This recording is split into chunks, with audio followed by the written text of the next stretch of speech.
Pumanaw ngayong araw sa edad na 91 ang batikang aktres na si Gloria Romero. Kinilala si Gloria Romero bilang unang Queen of Philippine Cinema at isa sa mga haligi ng industriya.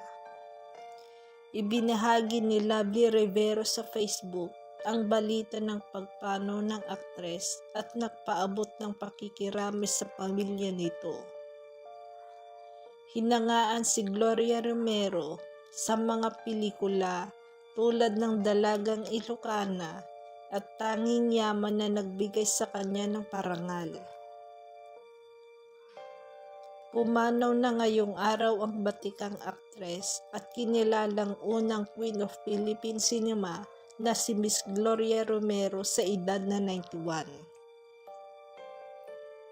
Ang balita ay unang kinumpirma ng aktres na si Lovely Rivero sa pamamagitan ng kanyang Facebook post kung saan inihayag niya ang kanyang pakikiramay sa pamilya ni Miss Romero. Si Gloria Romero na isinilang noong Gloria Ann Borrego Gala ay naging isa sa haligi ng Philippine entertainment industry. Siya ay hinangaan sa kanyang husay sa pagganap at tangking karisma na nagbigay buhay sa maraming iconic na pelikula noong panahon ng Golden Age of Philippine Cinema.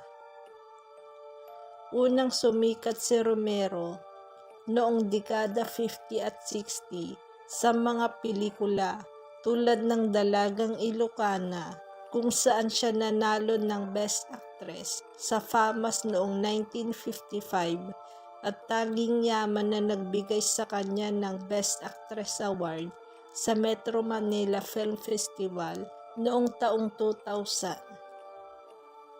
Siya rin ay naging inspirasyon ng maraming henerasyon ng artista dahil sa kanyang disiplina, kababaang loob at pagmamahal sa sining ng pag-arte.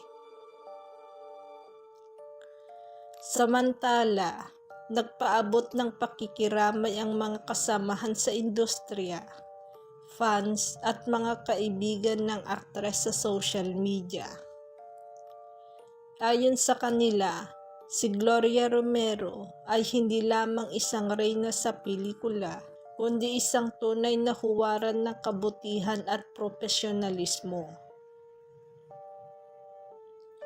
Wala pang opisyal na anunsyo ang pamilya Romero ukol sa magiging detalye sa burol at libing ng batikang aktres. Patuloy na pinapaabot ng publiko ang kanilang dasal para sa kanyang pamilya sa panahon ng pagdadalamhati.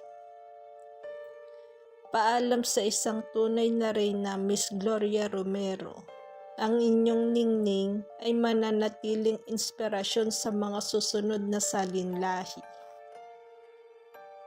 Kakaisip ko lang sa kanya kahapon kasi parang tagal ko na siyang hindi nakikita. Like what? Biglang nawala na siya ngayon. Rest in peace po. Rest in peace, Grandma. Hindi po namin kayo makakalimutan sa mundo ng pelikula at telebisyon. Isa kang magaling at napakaganda po na artistang batikan. Sa lahat ng batikan, ang pelikula mo na pinakapaborito ko ay yung pag sinisindi ang kandila, gumaganda ka at pumuputi. Rest in peace po. Maraming salamat sa mga kwento na iniwan mo po sa amin.